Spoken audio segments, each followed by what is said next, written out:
excited to discuss why financial awareness is so crucial and how it empowers individuals to, take control of their own money and build a secure future. But again, only financial awareness is nothing in your life, because if you don't implement those things, it will not bring any result in your life. Definitely. Action is important. Exactly. If you know, like, eating junk food is bad, but we all eat it. Right. All have awareness, but they don't implement it. Beyond saving, investing also plays a key role in growing wealth, right? But many people, they feel intimidated by it in the beginning. What are the best financial tools available for Canadians looking to invest according to you? So if you are in that purpose, a bigger purpose of life in which you are doing something to help others or creating something for a whole world or community, then these things will come around you. Building a strong savings habit and understanding financial planning can create long-term security and open up new opportunities.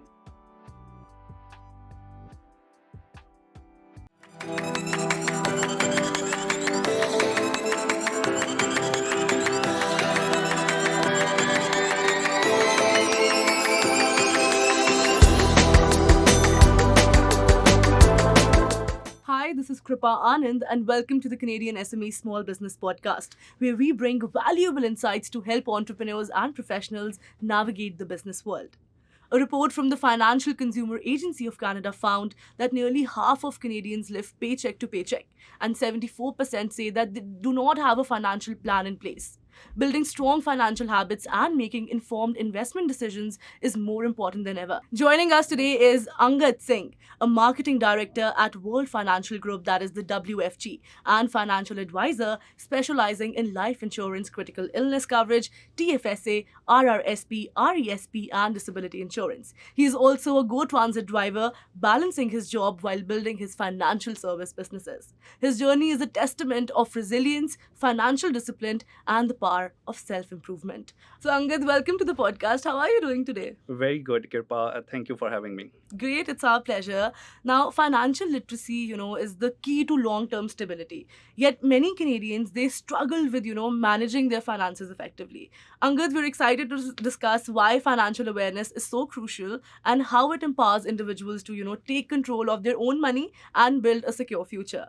Now, firstly, what are, people's biggest misconceptions about money management, and why is financial awareness so critical according to you?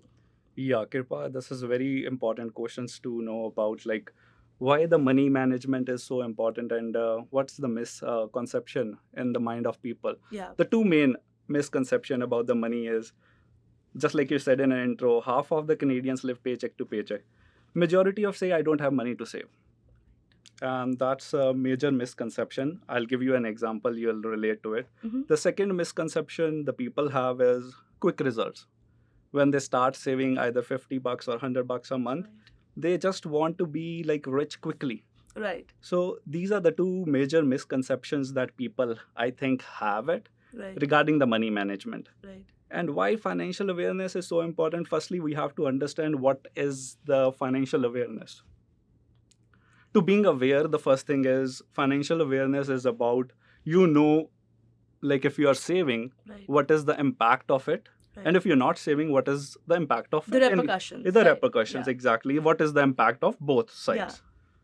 But again, only financial awareness is nothing in your life, because if you don't implement those things, it will not bring any result in your life. Definitely. Action is important. Exactly. Yeah. If you know, like, eating junk food is bad, but we all eat it. Right. All have awareness, but they don't implement it. Right. But I just give you a small example. So we all use a phone, right? We have a network and we pay regular basis, right? So far, we all have some hard lifetimes or the hardship in our life, so that we go up, down. It's a part of life, right? Definitely. Did we stop paying our phone bill or no? No. We use it, right?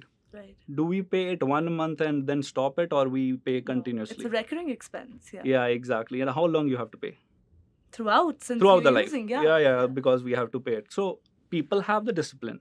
Right. People have the patience because they are paying it. Right. Now the question is that money you are paying regular basis, whatever the bill you have, rent, mortgage, whatever, is it making you wealthy or the company is wealthy? When the people get to know about this, I'm having a money in my bank account, that's how I am paying it. Right. I'm having discipline, I'm having the patience, all the things. It's basically this awareness. I think it's so crucial, because it's not lack of financial awareness and the implementation of that awareness. So that's my answer to it. Wow, very well articulated and very well answered. That is such an important point that you mentioned, Angad. Many people think that financial planning is only for the wealthy, but in reality it is about taking control of your money regardless of how much money you make. Yeah. Now many Canadians struggle with managing debt, right? Especially credit card debt. You have personally experienced this and successfully worked your way out of it. Can you share your journey of overcoming debt and how budgeting and planning helped you regain your financial control? Yeah, so I started this business in 2018, but even though I was in this financial awareness business, I got stuck in a credit card debt or a line of credit debt. But how I landed it, again, just like it's a part of life or a business, up down comes, right? Right.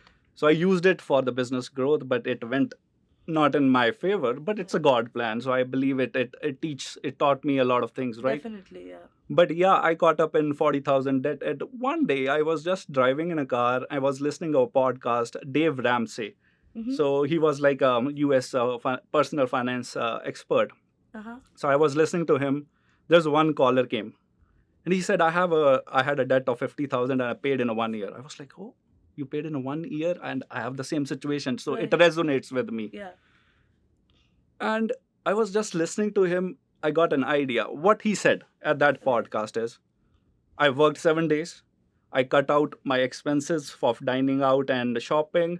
I talked with the wife. So in a 1 year, I worked whole 7 days and I paid it all. Right. So I thought, why not me? Exactly. We are young and we can do like the same story. You see it as a challenge that, okay, now I'll do it. Yeah, now I'll do it. Yeah. This is because again, you do things by two things, either by your mistakes or by other mistakes. You learn from both. So I thought, if he can do it, why not me, right? The first thing I did is I prayed to God. I said, now this is the time. This is the thing I'm going to do. Right. If you think I can do it, God, please help me. Right. Second thing, I called Bani, my wife. Right. I said, now 1 year, we have to cut it out all the expenses. I have to work 7 days. Doesn't matter in or out. We have to miss parties and whatever. 1 year, and we are done with 40,000 debt. But let me come back to your same question, like how budgeting and planning helps us. Yes, budgeting is a very important part of anybody's life. Again, it was so boring. Sometimes a lot of people say like it's a wastage of time, budgeting. It's not tracking off your expenses. A lot of people think of budgeting as like you track your expenses, where you spend money. No. It's basically the planning ahead of your month or year. Right. You make a threshold of what you want to spend and what you don't want to spend. Exactly. And you have the backup as well. Right. Just like a country budget, they plan in advance of a 1 year that this is the money they're going to spend. Initially, that helped me a lot to cut out your expenses and you see where your money is going. Exactly. So it's like whenever you see it, then you control it, right? If you Otherwise, measure you're it, just blindly tapping all exactly. across. And at the end, 500 credit card, this, that, then you pay it at the end. Right. So that really helped me. But again, with the God blessing, all the things comes in my favor and we paid it. So this is my journey of overcoming a debt. And again, budgeting is important. But again, everything happens with the God will. So I believe praying to the God and do things intentionally good way, that really helps me. I really relate with you, and that is also my philosophy of life. And along with what you mentioned, a very important point. You mentioned that your wife, Bani, she helped you through it.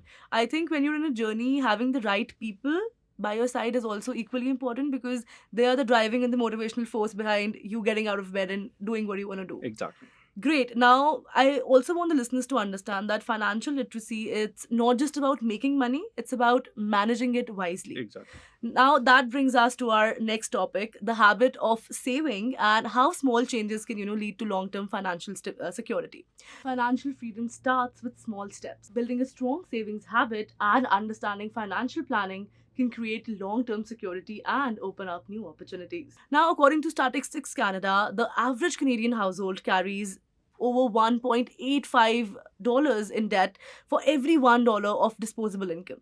Yet, those who develop consistent saving habits early in their life tend to, accumulate significantly more wealth over time. Now, many people want to save, but they don't know where to start from, right? They are struggle with where do I, what's that one thing that I do correct in my life? Why don't you help our listeners bringing that and coming up with that answer after listening to this podcast? What is that one thing they should go ahead and do which will help them solve this problem? Yeah, one thing I would say which helped everybody's to solve the problem of debt would be why. Like why you want to save it.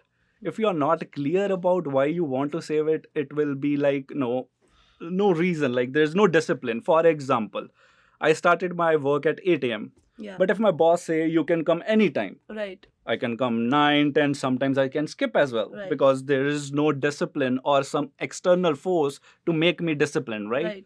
So that's the one thing which I recommend everyone, and I also implemented it, because if you are clear goal, why you want to save it, you'll save it. Take an example. In 2018, I got married, right? And before the marriage, everybody is getting like planned how to do things, and especially the money part. Right. So me and my wife, we planned it how to save money for the marriage. And we did it with a particular goal in a mind, because we have to do for a marriage, right? And we did it. But I know it's a short-term goal. People should know about the short-term and the long-term goals as well. Right. Yeah, I saved it, I used it. Doesn't make me wealthy, because it's a short-term goal. Right. Everybody knows, right? But everybody should have a long-term goals as well in their life. So just like I saved it for my marriage, at that time I was young, I know. Yeah. Again, I am not in favor of spending a lot of money in a marriages, but in our culture, the people... yes, I agree. Yeah, people spend a lot of money. It's not just a status symbol. I think it is also a very emotional thing, because growing up, you've always dreamt about it. And when finally the moment is here, you want to just go all in. Exactly. Yeah. And again, the thing is, you learn the things when you go through it, right? Yeah. So I've been gone through that phase of life in which we saved up for a particular purpose in a specific goal, and we saved it with the discipline. But after that, again, that discipline gone, because we don't have any purpose in the life. Right. Why we want to save it. Now, the purpose of life can be your retirement, can be your kids' education, can be your for vacation, whatever. But again, if you save it for the goal in your mind, then it will be easy for you. Taking an example, everybody who are working in a paycheck or the salary, right? They have the deduction. The government have the deduction, CPP. Right. But if that government gives the control in your hand, okay, it's your will. You can take the CPP or spend it. Yeah, we'll say, okay, we want money right now. We want to enjoy that money, right? Instead of giving for CPP. Yeah, we won't be mindful of it. Yeah. Exactly. Yeah. So the second part of that, your question would be how the people can be in control by the forced saving or automatic savings. Yeah. Just like your phone bill is going, you don't know, okay, it's gone, okay. Automatically an amount is getting cut from your bank account. Instead of you controlling your saving, let it be automatic and don't see it. Because it's a long-term savings, right? You don't have a quick results when you start saving, right? Yeah. So let it sit there for a couple of years and don't see on a regular basis. Just like you watch your bank account daily, right? No. If you're saving dedicatedly, don't see it on a daily basis, right? So that the two things which I think is a good point for everyone if they want to save and they don't have a consistency. Right. But you also mentioned one point in your introduction, a lot of people are in debt. Right. Why? Especially in Canada. Especially in Canada. Even I've gone through that. The reason being, these companies give you easy access to money. Yes. And everybody has their low times. Right. Whenever you have a low times, the easiest way to get money is credit card or the line of credit, whichever you have, right? And after that, they force you to pay you back. Because if you don't pay it, they hit your credit card. Definitely. Or the credit history, sorry. So that's how you have to control yourself. You'll be financially aware. It's 25% interest on credit card. Right. It's not worth of your hard work money paying towards the interest. So make sure you are well aware about the financial decision you are taking in your life, so that it's not impact you. it's impacting your generations to come as well, because if you have that habit, it will be transferred to the next generation as well, for sure. Yeah. Well, that was a very 360-degree perspective of it. Now, just expanding on that, Angad, beyond saving, investing also plays a key role in growing wealth, right? But many people, they feel intimidated by it in the beginning. What are the best financial tools available for Canadians looking to invest according to you? And, people who want to secure their future, such as TFSA, RRSP, or RESP. Go ahead. Yeah. So, Kirpa, in that case, when I landed, like when I started this business, there's one point which I learned: don't put your all eggs in one basket. Right. In the financial term, they called it diversification. It is very important. Everybody should have a diversification. It's not like using one tool, TFSA, and skipping all the other tools. Right. But I'll just give you an example. Like, for example, a kid starting at 18 year, and he started saving, he or she, whatever, right? He started saving $100, $200, and now at the stage of early point, he don't have any wealth, right? Because that kid or the children, they just started it, right? Right. So at that point, they have low wealth because they don't have any liquid money. So in that case, they should have insurance as well, because they don't have saving, but they have a risk of anything could happen, because it's not in our control. Life is unpredictable. Yeah, life is unpredictable. Critical illness or the disability insurance, like all those kind of insurance, they will protect their family's wealth or protect their family. Slowly, when they build up their wealth.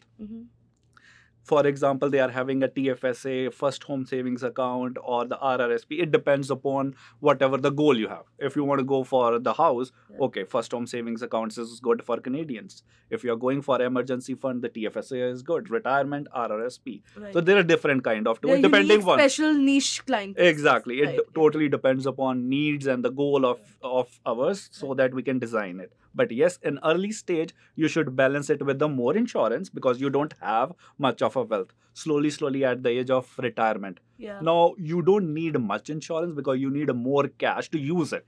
Right. But depends. If somebody wants to leave a legacy or want to give a big chunk of money to the charity, then you can have a big insurance as well. So you have to balance it both ways, like insurance and investments. In what age, what will be the requirement that you will be doing in your life according to that, right? So according to me, what I am doing currently is, because again, I don't have much saving, because I started it 5-6 years back, right? So still I don't have a big amount of money in my bank account. So I have more insurance. But slowly, again, insurance can be used as an investment tool as well. So I'm using it in both ways. I'm using TFSA for sure. I'm using first home savings account because I want to buy a house as well. So all those tools, I have to balance it. But yes, at the later on, after 50s or 55, I want more liquid money. So I have a planning according to that, where I can have a liquid cash. I don't have like my money would be not stuck in whatever real estate or where you want to invest it. So you have to balance it. Early stage, okay, you have to balance it. In a later age, I need more money as a liquid. So I need less insurance, more liquid.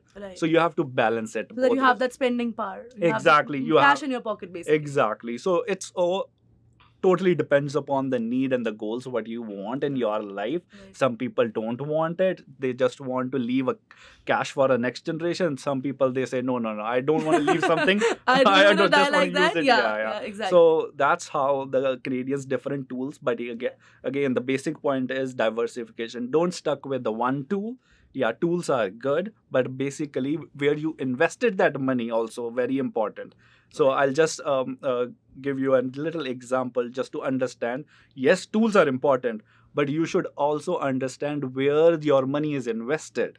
Sometimes you are having a long term and you are just getting a return of 2%. No, that doesn't make sense in a long term. ROI on Yeah, exactly. There's no return of your investment. Exactly. What is the rate of return your money is growing is very important. So yes, you are using a TFSA, but your money is not beating the inflation and not growing at the retirement age doesn't make sense.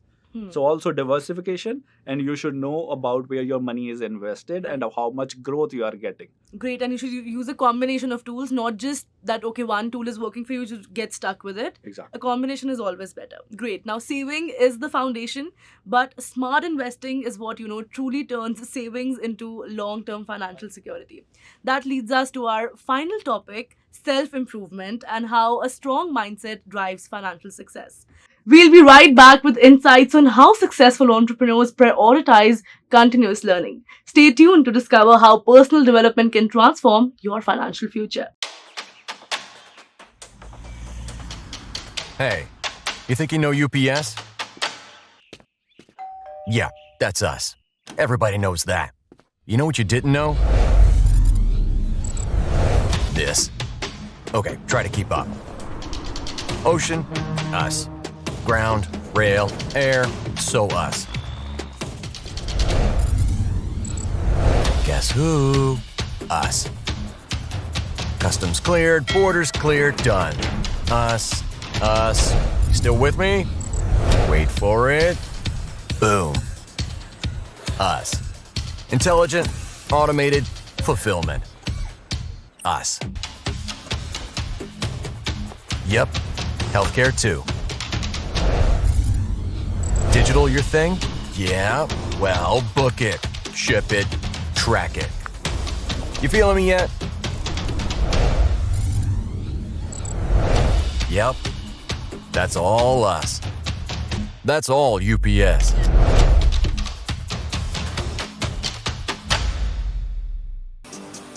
At IHG Hotels and Resorts, we're in the business of you. We're here to help you plug in, connect and recharge, make an impression, and meet with confidence. With 19 brands built for business, your business gets even more rewarding. With an award-winning loyalty program at 6,000 IHG hotels and resorts worldwide. Welcome back, listeners. Let's dive into the role of self-improvement in achieving financial success and building long-term wealth. A study by Harvard Business Review found that successful entrepreneurs and professionals prioritize continuous learning, with 88% dedicating their time to personal development. Angad, beyond financial literacy and saving habits, self-improvement plays a massive role, right? How has personal growth shaped your journey specifically, and what advice would you give to others who are looking to, improve themselves? Yeah. So actually, this part, self-improvement, is very close to me. Mhm. Whenever I heard good things from anybody, Right. I love to hear more. So in 2018, what happened is I'm surrounded by the people who have self-grown. So it's got influenced. Basically, human beings are, I would say, is a copy beans. They just copy whatever they see from others. Right. Usually 99% of our things, whatever we do in our Yeah, life, is we have seen somebody doing it, because it's not our creation, right? It's sheep behavior, basically. Exactly, Yeah. the sheep behavior. You just follow the herds, right? Yeah. So in 2018, I was get associated with those people who have grown in their life, who have self-grown. So I got influenced with it. But ultimately, I'll tell you, if you want a self-improvement in our life, if you believe in God, connect with the God. Right. If you don't believe in God, connect with the nature. Right. And God is the only thing, I believe, the nature who has no mistakes, who is perfect one. And if you want to become a better, that is the only source, I believe, which can make anybody a better, is connect with the God. So self-improvement is not just we need in a financial discipline or in a financial field. Right. We need it in every aspect of life, whether it's family, whether it's business, Right. whether it's job, whatever aspect you are going through. So I believe that is the ultimate conclusion of my life so far. If you want a self-improvement, connect with the God. Wow. That's beautiful. Now, God can mean a lot of different things for Yeah. a lot of different people. But the point is, you have to connect with your own inner self. If you connect to God, only then you can do that. And once you connect with yourself, that is when you get the answers that is when you get to know the purpose of your life, and that is when the entire course of your life changes, right? Exactly. Great. Now, Angad, I am loving this conversation. I don't want this to end, but we're on a time constraint, so we'll have to. Before we let you go, if there's one key takeaway you want listeners to remember about financial literacy, savings, and self-improvement, one thing, what would it be? Okay, so when I was thinking about like in my life as well, if it's one thing which I want people to implement, actually which will cover all the three aspects of Right. whatever you asked, right? Financial literacy, self-improvement, or the savings habit. Right. It would be like God has given us a beautiful life as a human. Hmm. Give some to help others to grow as well. Right. So if you are in that purpose, a bigger purpose of life in which you are doing something to help others or creating something for a whole world or Right. community, then these things will come around you. Taking an example, just a history as a spiritual person. So what I learned from our guru, our 10th guru, they used gold at the tip of their arrow. Mhm. So why they used the gold? Because they are rich? No. They use that gold at the tip of the arrow because if enemy got injured Hmm. or hurt, Hmm. they can use that gold for their medical treatment. But if someone got killed with that arrow, Mhm. they can use that gold for their last rites. So when I was thinking about that story, I was like, our guru has taught us to think about others, Right. even though they are enemy. Definitely. I agree. Yeah. Exactly. Yeah. So when I was thinking about current, like the community or the people, they don't even think about their family's own. Right. Lot of people don't have money to perform their last rites. When I'm seeing Canadians, lot of, just like you said, they are paycheck to paycheck. They don't have money to even go for 20,000 or 15,000 of their last rites or the funeral. Right. So when I was thinking about this aspect, when you have a bigger aspect, Right. if you have in your mind like you are doing something for others to help others, yes, you'll save for sure. You'll have a financial literacy. You'll have self improvement because you are doing something for a bigger purpose, and that comes around it. So at the end, I would say if God has given us a human life, we should do something. It doesn't matter in which field you are in. Do something for others. Help others. Yeah. Wow, I completely agree with you. And that was a great insight, Angad. Financial success, it's not a destination, it's a journey, right? Not an overnight achievement that you'll just wake up and you'll have a lot of money in your bank account. Yeah. It takes time, it takes effort. And your story proves that, with discipline and education, anyone can take the control of their financial future. So thank you so much for coming here and sharing your insights with us and our listeners. It's been an absolute pleasure having you here. Same here. It's pleasure being here, Kirpaji, and wonderful having me. Thank you. Thank you. All right, that was a powerful conversation with Angad Singh on financial literacy, savings, and self improvement. His journey from overcoming debt to helping others build financial security, it's truly inspiring. A very special thank you to our podcast partners, RBC, UPS, IHG Hotels and Resorts, and Google for their continued support towards small businesses. For more expert insights, visit CanadianSME.ca and don't forget to subscribe to our podcast. See you in the next episode. Kripa Anand signing off.